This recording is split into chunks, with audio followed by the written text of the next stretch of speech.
안녕하세요. 수아입니다. 이번 시간은 미타 행자 이야기 눈 속에 갇힌 보살 구출 작전. 원래는 미타 행자 이야기 중에서 이 부분은 제가 빼려고 했었습니다. 방송으로는 글로는 써서 올렸었지만 그러다가 요즘 눈이 뭐 어마어마하게 내려서 전 세계가 난리가 났잖아요. 많은 사람들이 고립되고 죽어가고 춥고 뭐 영하 30도 40도 상상도 할 수 없는 추위에 떨고 있는 사람들. 정말 재난 영화에서나 보듯한 그런 현상이 지금 이 지구상에 펼쳐지고 있습니다. 그러다 보니까 그녀와 살던 그때 오래전 그곳에도 2월 초부터 눈이 내리기 시작해서 1미터가량 쌓였었습니다. 엄청난 거예요. 말이 1미터지 굉장했습니다. 그러니까 며칠 사이에 뭐 30cm, 40cm 올라가더니 그렇게 되더라고요. 그래서 우리는 터널을 만들 수밖에 없었습니다. 어디다가 치울 데도 없어요, 눈을. 그래서 그냥 터널만 만들어서 각 전각을 다니는 곳, 방사 이쪽만 전 직원과 스님들이 나오셔서 같이 작업을 했죠. 울력을 한 것입니다. 그러니까 한 1미터 정도 90cm나 1미터 이 정도 왔어도 삽으로 떠서 터널 밖으로 던지잖아요. 터널을 계속 만들어야 되니까. 또 쌓이고 하니까. 한 1미터 30-40 센티까지 되더라고요. 터널 주변 그 터널 길의 눈은 그 정도 됐습니다. 그러니까 저처럼 키가 작은 여자들은 머리끝만 보여요. 눈썹 위나 그 정도밖에 보이질 않아요, 밖에서 보면 멀리서 보면. 남자분들은 그래도 키가 있으니까 이제 목 위로는 좀 보이고 완전히 갇혀서 살았습니다. 한 달을 갇혀 살았어요. 거의 한 달을 2월 한 달을. 그 눈이 쉽게 녹지도 않고 어디다 퍼낼 데도 없고 아랫동네 마을도 다 그렇게 내렸으니까요. 그래도 그쪽은 군부대가 있어서 군부대에서 인제 제설 작업을 했죠. 부대원들이 나와서 제설 작업을 하니까 그나마 그래도 길은 조금 터졌죠. 근데 우리는 뭐 산에 있는 사찰까지는 그들이 어떻게 해줄 엄두를 못 냈어요. 나중에는 인제 그분들이 눈이 그치고 나니까 마을부터 인제 어느 정도 해결하고 이제 산에 올라와서 우리 절까지 좀 같이 해 주긴 했습니다. 장병들 뭐 40-50 명이 와서 했어요.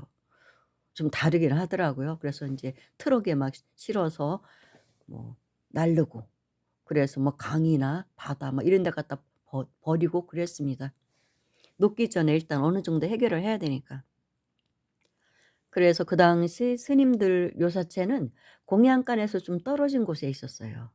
그러니까 아침 되면 또 눈이 30-40 센티 막 내리니까 아예 도시락 싸 갖고 올라가셨습니다.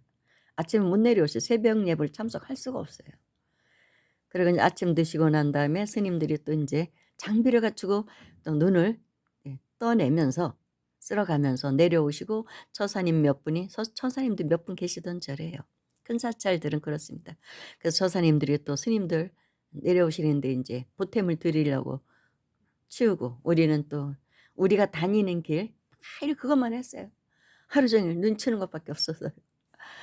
완전히 뭐 앉아서 밥 먹고 눈 치우고 밥 먹고 눈 치우고 그랬는데 그 당시 그 미타 행자는 토굴에서 혼자 살고 있었다고 했잖아요. 우리는 산 중턱은 아니었어요 절이. 큰 절들은 대개 한 산 밑에 정도 보통 위치해 있습니다 암자가 아니니까. 그런데 그녀는 산 중턱쯤에 있었어요. 토굴이니까 올라가야 되거든요. 못 내려오는 거예요. 그럼 못 내려와요. 보통 한 30-40 센티만 내려도 허부적거려서 사람이 이 걸음이 잘 걸리지를 않습니다. 진짜 많이 내린 거 보니까 걸을 수가 없어요, 푹푹 빠지고. 그래서 그녀가 못 내려오고 있어 가지고 전화를 했더니 이틀째 인제 못 내려왔죠. 그래서 밥을 쩔쩔 굶고 있더라고요. 그래서 전화를 해서 걱정이 돼서 전화를 했더니 "아 괜찮아요 보살님. 저는 뭐 이참에 그냥 뭐 단식 수행해 보죠 뭐. 한 일 주일 동안 이렇게 갇혀 있는 것도 괜찮을 것 같아요." 그러더라고요. 그래도 또 우리는 그대로 두기는 그러다가 만약에 아프기라도 하면 어떡합니까? 그곳에서. 사람 일은 모르잖아요. 그래서 또 그게 예의가 아니라는 생각이 들더라고요. 아무리 본인이 뭐 단식 수행한다 해도 그리고 본인도 쪼끔 인제 불편하긴 하죠. 봉사자도 아니고 정식 직원이었으니까 그녀는. 아무래도 다른 사람들은 다 눈치 보냐고 고생하는데 자신은 또 혼자 뭐 단식 수행을 한다고 해도 그곳에 혼자 있는 게 눈치도 보이고 그렇죠. 편치는 않죠. 그래서 걱정을 많이 했습니다. '아 어떻게 해야 되나.' 이 눈을 그녀가 있는 곳까지 10 분을 걸어 올라가는 길인데 평상시에도 눈속을 헤치고 가려면 상당한 시간이 걸려요. 눈을 또 치워야 되고. 처사님들은 뭐 도량에 있는 눈 해결하는 것도 힘들어서 거기까지 정말 마음을 내기가 힘든 그런 상태였습니다. 그랬는데 그날 이틀째 되는 날 구원의 전사들이 짠 하고 도량에 나타났습니다. 지난번 방송에서 인제 얘기했듯이 도량의 연보라는 것 좀 보세요. 한 그 방송에 그녀가 말하기를 그곳에 산신하고 1000년 전에 뭐 이룰 수 없는 사랑을 했던 사이라고 했던 내용 보신 분들은 이제 아실 테죠. 뭐 1000년 전에 자신은 일본의 귀족의 딸이었고 그 산신은 백제의 왕자였었다. 그때 이루어질 수 없는 사랑을 하던 사이였다. 백제와 일본은 왕래가 잦았었으니까요. 그 얘기를 했었죠. 그래서 그런지 천년 후에 만난 이 산신님이 그래도 그녀를 그냥 두겠습니까? 아 아마 산신님의 그 일신력으로 실력으로 이 남자들 전사들을 데려온 것 같아요. 그래서 그런 생각밖에 안 들더라고요. 인적이 끊긴 그곳에 점심이 되어갈 무렵 정말 무림의 고수 같은 사나이들이 나타난 것입니다. 한 대여섯 명 했던 것 같아요. 그런데 그들은 입구에서부터 눈을 헤치며 올라오는데 아니 어떻게 올라왔을까 싶더라고요. 못 올라와요. 그리고 그들의 손에는 카메라가 들려 있었습니다. 사진 작가인 줄 알았어요. 그래도 '아니 어떻게 저 눈을 헤치고 왔을까?' 그랬는데 그분들은 산악 전문가들이었습니다. 산악 전문가들. 그래서 '아 잘됐다.' 그래서 인제 '저 사람들을 꼬셔서 내가 그녀를 구출해야겠다.'는 생각을 했죠. 그냥 그분들은 촬영을 끝내고 가려는 그들에게 제가 웃음을 흘리면서 공양간으로 모셨습니다. "공양 들고 가세요." 몇 명의 여자들이 막 그렇게 또 상냥하게 막 그러니까 이 남정네들이 "얼싸 좋다." 하고 거기에 녹아 가지고 여자들의 미소에 녹아서 들어왔습니다. 그래서 인제 공양을 드시게 하고 차도 한 잔 드리고 저기 거사님들 굉장히 제가 부탁할 게 있는데요. 산중턱에 갇힌 보살이 있는데 그녀를 좀 구해 주시면 안 될까요? 이틀째 굶고 있어요." 그러면서 사정을 했습니다. 그랬는데 씩 미소를 이렇게 싹 짓더니 이 남정네들이 그냥 씩 하고 미소를 짓더라고요. 너무 멋있어 보이는 거예요. 그 그 사나이들이. 자신들은 대수롭지 않게 생각하더라고요 그것을. 좋다고 뭐 흔쾌히 그렇게 하겠다고 그러더라고요. 우리의 따뜻한 커피에 그분들의 마음이 녹은 것인지 그래서 인제 그분들이 앞장서고 저는 예 그분들의 뒤를 따라갔습니다. 혹시 또 그들이 변심해서 그냥 '산 밑으로 가면 어쩌나.' 하는 그런 우려심에 그리고 그녀가 또 어떻게 지내고 있을지 궁금하기도 하고 눈길에 미끄러질까 봐 빗자루 하나를 스틱 삼아 들고서 따라갔습니다. 그런데 놀라운 광경을 보게 됩니다. 5명 중에 가장 젊은 남자분이 앞장서서 걸어가는데 그분은 눈속을 헤엄치듯 가는 것이 아니라 그저 평지를 걷는 사람 같더라고요. 중간쯤에서 또 가다가 4 명의 다른 4 명의 남자들은 사진 촬영한다고 멈추고 그분들은 또 그 상황에서도 또 사진 촬영한다고 난리가 났어요. 그래서 나중에는 앞장섰던 한 남자만이 눈길을 헤치고 나가는데 아주 특이한 방법을 쓰고 있더라고요. 그는 눈 치우는 삽으로 눈을 푹 누릅니다. 푹 누르고 등산화로 밟아요. 처음에는 인제 손으로 높으니까 1 미터 정도 되면 높잖아요. 그러니까 일단 삽을 두 손으로 꽉 누른 다음에 등산화로 팍 밟습니다. 그러면 쫙 눌리잖아요. 그다음에 걸어가는 거예요. 그런 식으로 계속 앞으로 나아가더라고요. 조금도 지친 기색도 없더라고요. 그래서 제가 "아니 혹시 특공대 출신입니까?" 그랬더니 "아닙니다. 저는 산악인입니다." 그래요? 어쩐지요?" 그랬더니 "저는 에베레스트까지 다녀왔습니다. 세계 50 개국을 등반한 사람입니다." 그러더라고요. 완전히 진짜 고수, 선수예요, 선수. 그런 사람이 왔던 거예요. 그래서 그 사람에게는 그냥 마른 땅 걷기일 뿐이었던 거예요. 그게 거의 1 미터 쌓인 눈이 그렇게 가더라고요. 그 하는 방법을 아는 거죠. 처사님들은 그렇게 엄두를 못 내요. 그런 거 모르니까. 그래서 저는 '아 정말 이거는 산신님이 도우신 게 틀림이 없구나.' 그런 생각을 하면서 그 토굴에 도착해서 그녀를 부르니 그녀는 놀라서 눈을 동그랗게 뜨더라고요. 근데 그녀도 나름대로 작업은 하고 있었어요. 눈이 너무 많이 내려서 문을 못 여는 거예요. 밖으로 열어야 되는데 열리지를 않는 거예요. 그러니까 간신히 앞으로 간신히 당겨서 문이 망가지거나 말거나 앞으로 간신히 당겨서 몸만 빠져나와 가지고 삽으로 또 작업을 하고 있더라고요. 보니까 산만 보여요. 뭐가 휙휙 이렇게 눈을 던지는 산만 보이더라고요. 그 집 앞이라도 조금 이제 구멍을 내야 되니까 나름대로 노력을 하고 있더라고요. 그런 상황에서 도착해 보니까 정말 5명의 남자가 삽으로 눈을 치우며 와도 3 시간은 걸릴 거리라고 합니다. 그 거리가 불과 30-40분 만에 도착한 것입니다. 그런 기술로 하니까. 그런 테크닉이 있기 때문에.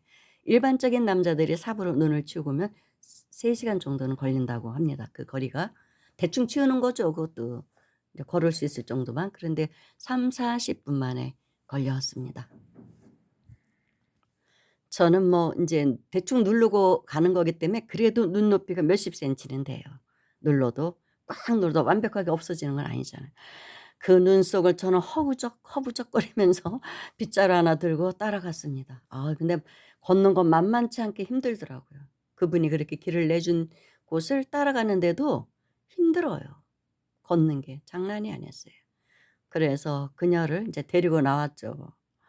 그래서 인제 웬만하면 올라가지 말고 어느 정도 녹을 때까지는 이제 빈 방사에 들어가서 인제 있으라고 그래서 데리고 나왔습니다. 그랬더니 그녀가 또 내려오더니 보따리를 싸 갖고 인제 며칠 입을 옷을 "아우 처사님 삽으로 눈을 누르는 방법 좀 가르쳐 주세요." 대단한 체력을 가진 그녀였지만 그녀도 엄두가 안 났던 거예요 그것은. 철인 3종 경기까지 했다는 여자지만 그래서 인제 그분이 가르쳐 줘서 그녀가 그대로 하는데 한마디로 택도 없더라고요. 안 되더라고요. 눈을 누르지를 못해요. 90 센치 1 미터 이렇게 쌓인 눈을 여자의 힘으로는 눌러도 몇십 센치 안 내려가요. 그분처럼 그게 안 되더라고요. 건장한 남자고 전문 산악인이고 그리고 구두도 전문 산악인들의 그런 구두를 신은 것이죠. 에베레스트산 등반할 때 신었던 그런 전문 그 신발을 신었으니까 눌리는 거예요. 그래서 '아 이분도 힘은 들었겠구나.' 하는 생각이 들더라고요. 누르는 게 만만치 않은 거더라고요. 그래서 그녀를 구출했습니다. 그래서 정말 그 예리한 눈빛 그 남자분이 산악대장 같은 느낌이 드는 그 남자분 아주 예리한 눈빛. 정말 그게 잊혀지지 않더라고요. 너무 감사했어요.